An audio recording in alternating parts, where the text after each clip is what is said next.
Olá, tudo bem com você? Você gosta de artes visuais? Desenho, pintura, escultura, gravura, arte abstrata ou figurativa? Esses conceitos são claros para você? Ou você acha um pouco complicado todos aqueles estilos, estéticas, técnicas, gêneros, movimentos artísticos e os seus desdobramentos? Eu entendo que possa parecer um pouco difícil, desafiador mesmo. Por isso, fiquei aqui imaginando cá com os meus botões como eu poderia contribuir para reduzir um pouquinho essa dificuldade. Criar uma espécie de ponte que você possa ultrapassar com segurança, de uma forma prática e simples, sem complicação. Tipo, quais são os primeiros passos? Qual seria a bagagem essencial para melhor usufruir dessa viagem através da arte? Eu penso que tudo começa com a noção geral sobre quando, onde, porquê e como tudo surgiu. Então eu resolvi produzir um conteúdo que leve você pela mão, falando da arte figurativa e dos gêneros. Se você, assim como eu, tem esse tipo de interesse, fique aqui comigo e vamos dissipar um pouco essas nuvenzinhas escuras para enxergar melhor, com mais clareza.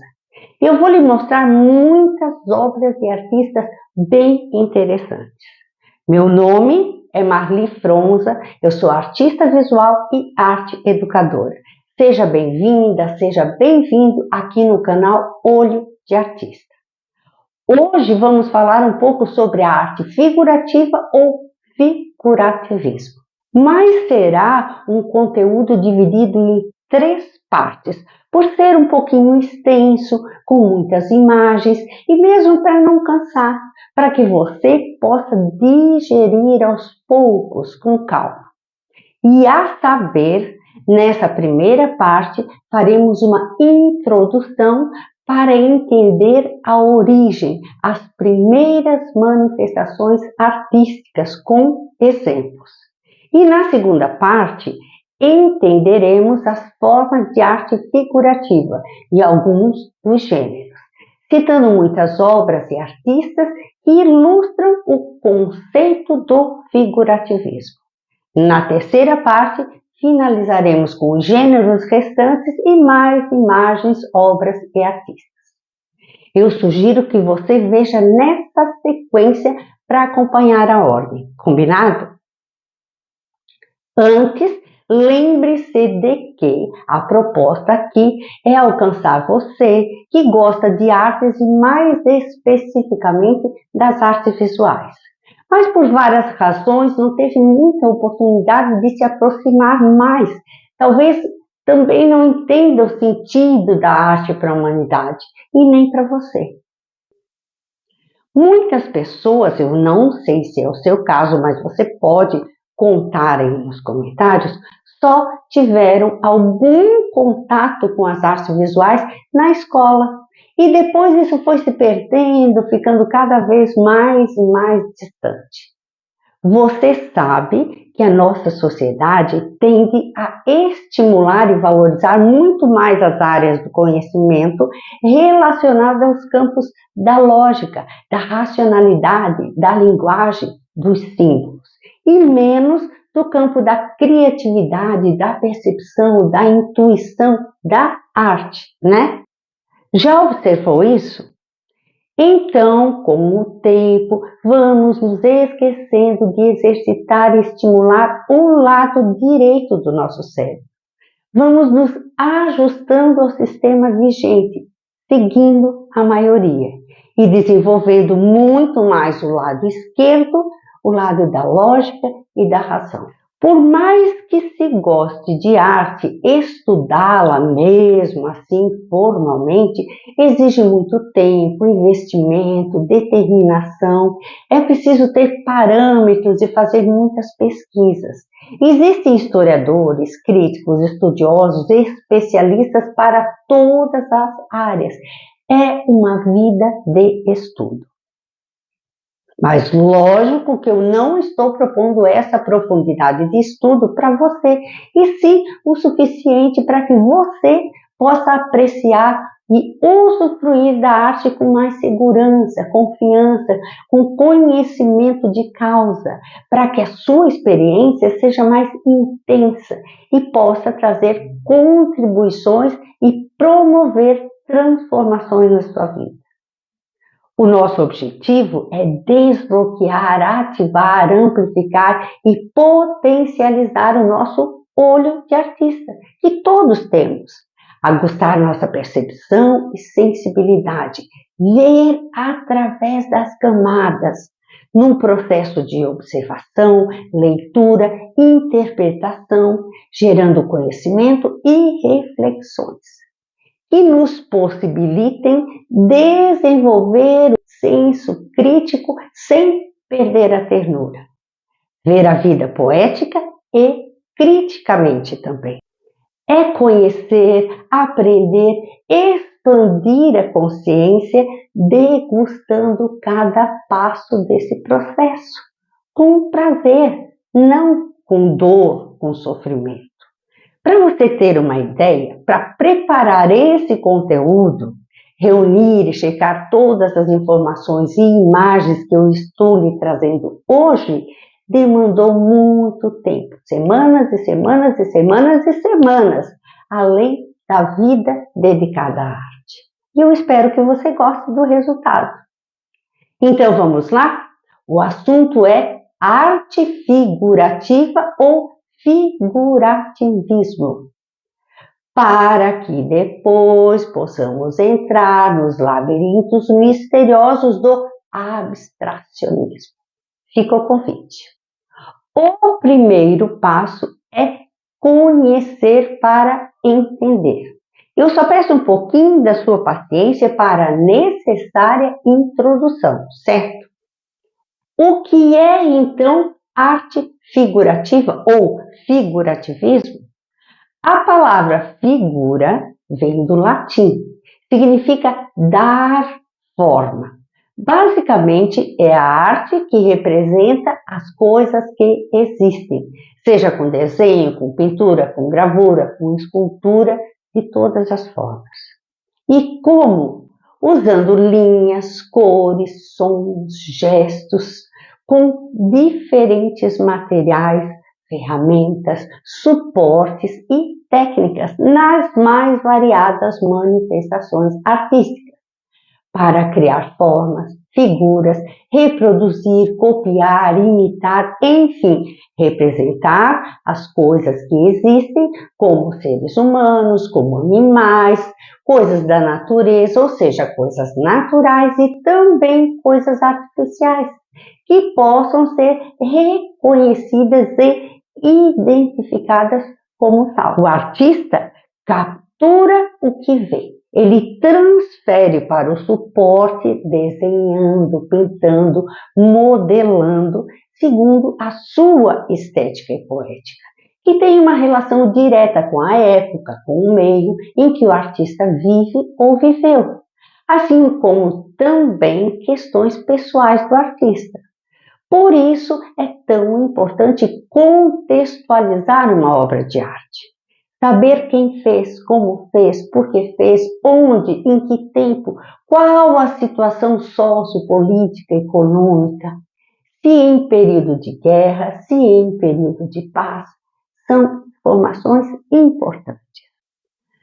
Pense um pouquinho sobre o quão fantástico é poder materializar uma ideia ou capturar uma imagem real, que é tridimensional, e transferi-la para um pedaço de papel, uma tela, uma superfície plana, bidimensional, ou de tantas outras formas. Pensa que, com um lápis, com algumas tintas, é possível criar uma imagem com profundidade, volume, texturas, cores, que cria a ilusão de ser real, que é capaz de emocionar, de transportar o observador para outros mundos, evocar memórias, reflexões. Se eu lhe mostrar essa obra e lhe perguntar o que é isso, o que você responde? Será que você responderia que é um cachimbo? Esta obra é do pintor surrealista belga René Magritte. É uma entre várias de uma série nessa mesma pegada. O título é A Traição das Imagens. E por quê? Porque consiste na imagem de um cachimbo com a frase em francês Ceci n'est pas un pipe, que significa isto não é um cachimbo. Isso causou uma polêmica danada, gerando conflito entre a imagem e o texto. Como assim? Eu estou vendo um cachimbo e o texto diz que isso não é um cachimbo. Como assim? No primeiro momento pode causar estranheza, mas logo você entende que não é mesmo, porque não tem um cachimbo de verdade ali. O que tem é uma representação de um cachimbo. O que é realidade e o que é representação da realidade, como começou, para onde foi ou vai tudo isso, é sobre isso que vamos falar agora. E por onde vamos começar? Pelo começo mesmo. Então, topa fazer um breve passeio pela história da arte? Considerando a linha do tempo tradicional, lembra da escola? Temos a pré-história, que seria todo o período que antecede a história, marcada pelo quê? Pelo surgimento da escrita, com datação questionável. Depois vem a antiguidade, onde as culturas egípcia, grega, suméria, etrusca, mesopotâmica, romana e tantas outras tiveram suas manifestações artísticas, como a música, a dança, o teatro, a literatura, além do que hoje chamamos de artes plásticas ou artes visuais, o desenho, a pintura, a gravura, a escultura, com características próprias, estéticas específicas, como uma assinatura de uma cultura X, que são identificadas, lidas e interpretadas pela arqueologia. Depois vem a Idade Média ou medieval, que correspondem àqueles 1000 anos ditos por alguns como sendo a Idade das Trevas. Lembra? Domínio da Igreja Católica, Inquisição, caça às bruxas. Depois vem a Idade Moderna, começando com o Renascimento, o Barroco, etc. E finalmente a Idade Contemporânea, que é onde estamos hoje.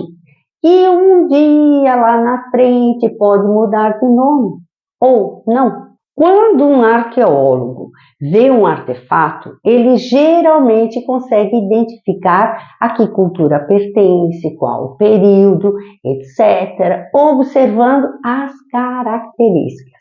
No entanto, lhe digo a título de curiosidade que há uma outra linha da arqueologia que diz ter encontrado os artefatos fora de lugar. Porque a tecnologia não bate, as datas não batem, não se encaixam nessa cronologia estabelecida pela arqueologia conservadora, tradicional. E são muitos. Para citar um, tem o caso do martelo pré-histórico, o martelo de London, encontrado na cidade de London, no Texas, em 1934, que, com os testes realizados, constatou-se datar de até 140 milhões de anos atrás. Como assim? As coisas não batem. Precisamos entender que critérios foram estabelecidos por cientistas e estudiosos a partir do que se tinha em mãos lá nos primórdios da arqueologia. Porém, toda teoria pode ser refutada e cair por terra a partir de novas descobertas, evidências e comprovações a qualquer momento. A tecnologia está avançando cada vez mais e proporcionando novos olhares e investigações. Muitas descobertas de estruturas, construções, textos, artefatos sem data determinada fornecem provas que questionam vários posicionamentos arqueológicos atuais. E há quem levante questões até sobre a veracidade, parcial ou não, de lendas e mitologias que antes não passavam de invencionices, por mais estranho que isso possa parecer.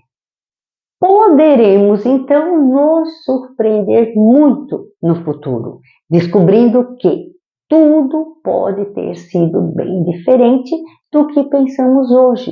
E como disse Caetano Veloso na música Um Índio, surpreenderá a todos não por ser exótico, mas pelo fato de poder ter sempre estado oculto quando terá sido óbvio.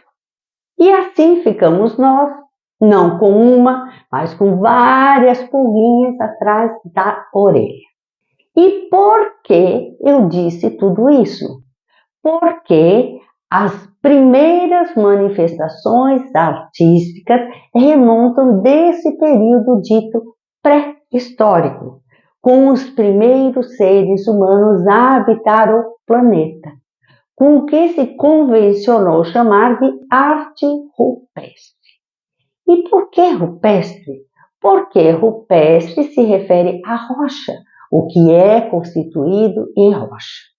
E você sabe que as cavernas já foram muito utilizadas como abrigo, habitação, templo, local de praticar ritos, manifestações religiosas, etc. Precisamos entender que as manifestações que hoje chamamos de artísticas, de alguma forma foram ocorrendo talvez espontaneamente desde os primórdios. O cara que fez uma pintura na parede da caverna provavelmente não pensou: estou produzindo uma obra de arte para a posteridade. Não, mas também não sabemos o que de fato ele pensou, qual a razão de tudo isso. Mas podemos especular. Talvez, a princípio, tenha sido uma maneira de se comunicar, contar uma história, registrar feitos, relatar ou ilustrar um fato, criar uma estratégia de sobrevivência, caça ou guerra, de transferir conhecimento, registrar e marcar o tempo, criar, ilustrar e impor regras e leis, de estruturar rituais religiosos, estabelecer relações com os deuses, criar e usar símbolos de identidade de clãs ou tribos e hierarquias, incluindo pinturas corporais, das tatuagens. Sim, as tatuagens remontam desses tempos. Enfim, as manifestações artísticas contribuíram muitíssimo para a estruturação de grupos e sociedades, mantendo e propagando suas culturas. E nunca é demais lembrar o quanto a preservação e o estudo desses registros são determinantes para entendermos a nossa história. No entanto, são peças de um quebra-cabeça muitíssimo complexo que arqueólogos, antropólogos, paleontólogos, cientistas, historiadores dedicam suas vidas a decifrar e montar. Tente visualizar, fazer um exercício de imaginação. Tente ouvir os sons, sentir o cheiro, a temperatura. Imagine um grupo de pessoas nesse período dentro de uma caverna, em volta da fogueira, se aquecendo, se alimentando. Como elas estariam vestidas? Será que com peles, palhas, folhas? Talvez se comunicando com sons e gestos, descrevendo lugares, relatando façanhas, perigos, caçadas, dançando, tocando tambores, flautas de ossos, de bambus, imitando os sons da natureza, dos animais, deixando as marcas das mãos nas paredes das cavernas, desenhando, pintando figuras fantásticas como o bisão, cenas de grupos caçando, riqueza e mistério. Muitos registros já foram encontrados em paredes de cavernas, como a de Altamira, na Espanha, a caverna de Lascaux, na França. E no Brasil, no Piauí, temos a Serra da Capivara, Parque Nacional Serra da Capivara, criado em 1979. E eu peço licença para render homenagens à arqueóloga responsável por isso, Neide Guidon, nascida em 1933. Brava guerreira da arqueologia brasileira. Gratidão imensa. Existem tantos outros sítios arqueológicos no Brasil e mundo afora que nos deixam de boca aberta, tentando entender e decifrar como, quem, por que fez todos esses trabalhos. Que pistas nos dão? Já pensou sobre isso? Mas a arte rupestre não é só pintura na caverna. A arte rupestre se manifesta de diferentes formas usando diferentes técnicas. E quais? As pinturas em cavernas que mencionamos são os pictogramas, que, penso eu, além das paredes das cavernas, pode ter sido produzido em outros suportes, como madeira, cerâmica, etc., mas que talvez não tenham sobrevivido ao tempo. E você já se perguntou como essas pinturas resistiram tanto? Do que elas eram feitas? Eles usavam, sabe o quê? Pigmentos naturais como sangue, terra, frutas, carvão, gordura, e olha que sobreviveram até hoje. Outra forma são os petróglifos ou petroglifos, que são gravuras realizadas em pedras, que são formas e símbolos gravados, escavados, esculpidos, feitos sulcos nas pedras, usando alguma ferramenta de entalhe que, a depender da época, poderia ser uma lasca de uma pedra mais resistente. E veja essa pedra, conhecida como a Pedra do Ingá ou Itacoatiara. E o mais legal é que esse incrível monumento da arqueologia fica onde? No Brasil, no estado da Paraíba, no município de Ingá. Já os geoglifos são figuras muito grandes, feitas em grandes extensões de terra, seja plana ou montanhosa. A construção pode ser realizada com a adição ou subtração de material. Como? Criando um relevo positivo quando acrescenta pedras ou negativo quando escavado. Essas criações são geralmente imensas e exigiram certamente muito trabalho, muita gente por muito tempo. Pense que do chão não se vê nada, não se percebe essas formas. Elas são visualizadas do alto, em avião ou com drones ou subindo imensas torres instaladas para os turistas. Muitas foram descobertas apenas quando sobrevoadas por aviões lá no início do século passado, como, por exemplo, as famosas linhas de Nazca, a aranha, no deserto de Secura, ao sul do Peru. Olha esse gato na montanha, tem 2.000 anos. A estimativa é de que eles tenham sido criados entre 500 a.C. a 500 depois de Cristo. E muitos outros desenhos. Legal, né? Pense em como pode ter sido o processo de criação, planejamento e execução. E principalmente porque também tem esculturas incríveis, como a famosa Vênus de Willendorf, porque ela foi encontrada em 1908 na vila austríaca de Willendorf. E ela foi esculpida em pedra há 30.000 anos atrás. Olhando assim, parece grande, né? Mas não, ela é pequenininha, ela tem apenas 11,1 centímetros de altura, mas é uma gigante da nossa história. E o que podemos observar até aqui com esses exemplos?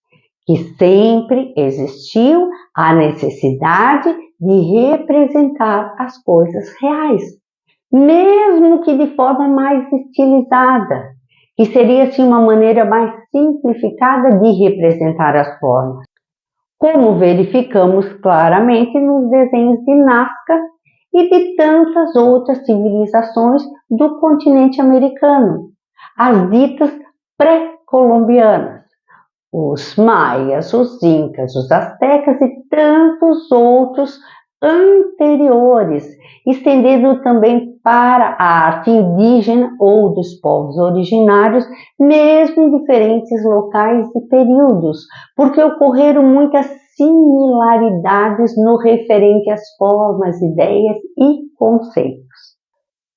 Lembrando que eu estou apenas contextualizando para enxergarmos o tabuleiro como um todo. Porém, a cada civilização caberiam estudos e estudos específicos. Existem arqueólogos, antropólogos, historiadores especializados numa determinada cultura ou num determinado período ou local e até especializado num determinado recorte, um tópico específico dentro disso tudo. Só para esclarecer, eu estou me referindo à arte ocidental, certo? A arte oriental pode seguir outros caminhos, já é outra conversa. E assim foi caminhando até criarem o quê? Os símbolos que originaram as diferentes formas de escrita, marcando a entrada para a história pela porta da Idade Antiga ou Antiguidade, como, por exemplo, os hieróglifos egípcios. O termo hieróglifo tem origem grega, inscrição sagrada ou letra sagrada entalhada, dos radicais hieros, sagrado, e glifem, gravar. E nesse caso, quem escrevia? Segundo estudos, salvo talvez alguma exceção, somente homens podiam ser os escribas, que eram os que escreviam os textos, as leis e dados numéricos. Essa é uma escrita estranha e linda, cheia de pequenos símbolos, figurinhas de animais simplificados, objetos, formas geométricas, que nos tempos modernos ninguém conseguia decifrar, até que em 1799 d.C.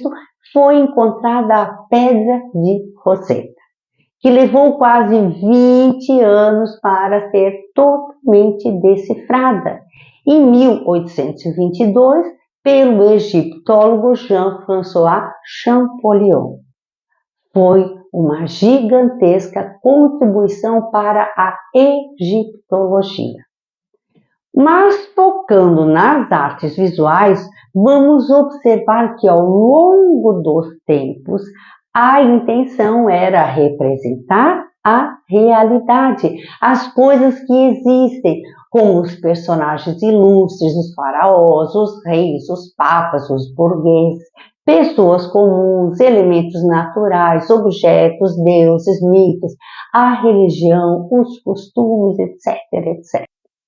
Porém, usando formas e símbolos reconhecíveis e com o objetivo de registrar, ilustrar uma história ou história, de criar, ensinar, educar, catequizar. Foi um longo processo.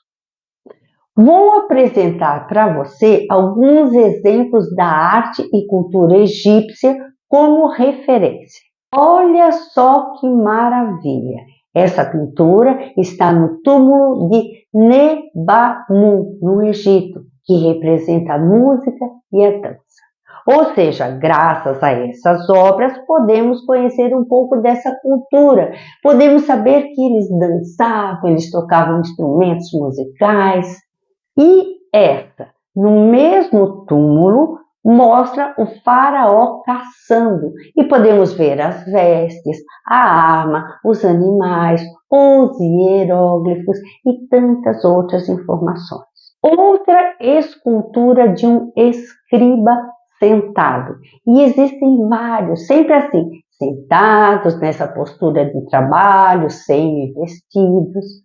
E pensa que essa escultura é de 2600 anos antes de Cristo. E essa, contando a história da deusa Ísis na parede do templo. E por fim, essa que você já deve ter visto e muito. Olha que maravilha, o busto de Nefertiti, criado em 1345 a.C. Tem, portanto, quase 3.400 anos. É esculpida em pedra calcária, revestida de gesso e pigmento. E tem a identificação do escultor, Tutmés.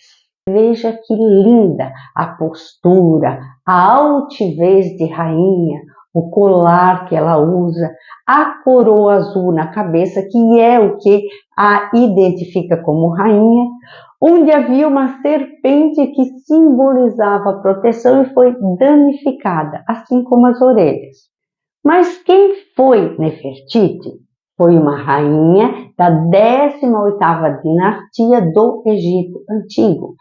Era esposa do rei Amenófis IV, que ficou mais conhecido como Akenaton, que é o pai de Tutankhamon, o rei Tut.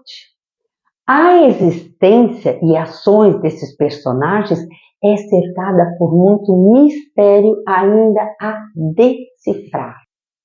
Uma perguntinha: onde você acha que essa escultura está? Será que no Egito? Óbvio que não. Ela está num museu na Alemanha. E por quê? Esse é um tema bem interessante, mas basicamente muitos países ou potências imperialistas ao longo dos tempos realizaram expedições, invasões, explorações e colonizações de vários povos, geralmente em locais remotos, como foi o caso do Brasil, inclusive. E nesse processo, as obras e artefatos eram saqueadas e deslocadas da sua origem. Se visitarmos museus famosos mundo afora, veremos expostos muitos itens oriundos desses saques, como é o caso do busto de Nefertiti, que foi encontrado em uma dessas expedições em 1912 e desde então está na Alemanha e não no Egito. E o mesmo ocorreu com muitas outras peças de várias culturas. Se apropriaram e ponto. E o que fazer então Para a recuperação dessas peças é necessário um longo processo para que ocorra efetivamente a devolução e a repatriação da peça, como ocorreu recentemente com o nosso manto Tupinambá, que estava na Dinamarca há mais de 300 anos. Que coisa, né? E olha a arquitetura, as pirâmides de Gizé. E os templos, como a frente do templo Édifo, com os desenhos nas paredes, e a frente do templo de Abu Simbel. Só observando essas poucas imagens já podemos identificar ali um estilo egípcio. As linhas mais retas e limpas, com essa estética estilizada, geralmente bidimensional. E para isso existiam regras rígidas, sabia? Não deixando muito espaço para a criação do artista. Havia uma padronização, predominando o que foi determinado como a lei da frontalidade. E o que é isso? É uma norma para a representação da figura humana. O olho, o tórax e os ombros estão sempre de frente, enquanto a cabeça, os braços, as pernas e pés estão de perfil. Já percebeu isso? E além disso, as cores eram usadas conforme o gênero. Os homens eram pigmentados com cores avermelhadas e as mulheres mais amareladas. Os indivíduos mais importantes eram representados em tamanhos maiores. E olha que interessante, nas esculturas, geralmente, os faraós ou deuses eram representados de pé, estáticos, sem expressão e com o pé esquerdo à frente. Ou seja, criaram um método com regras.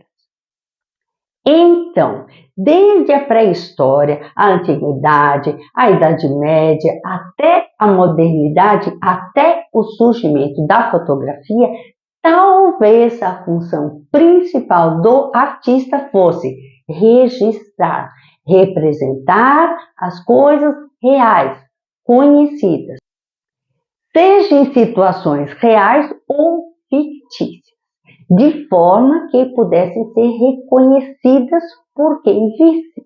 E para isso, os artistas buscavam aprimorar técnicas, conhecimentos, desenvolver estudos, teorias, pesquisas, sistematizando, criando metodologias, leis de proporção, perspectivas, cores, composição, etc. Até o extremo, o hiperrealismo. Mas também veremos que regras são criadas e regras são quebradas também. E assim caminha a humanidade pela história da arte. Dito isto, concluímos a primeira parte de uma série de 3. E na próxima vamos conhecer e diferenciar o figurativismo realista do figurativismo estilizado e também os seus gêneros. E você vai ver muita coisa legal. Eu espero você lá. Se você gostou, curta, comente, compartilhe, isso é fundamental.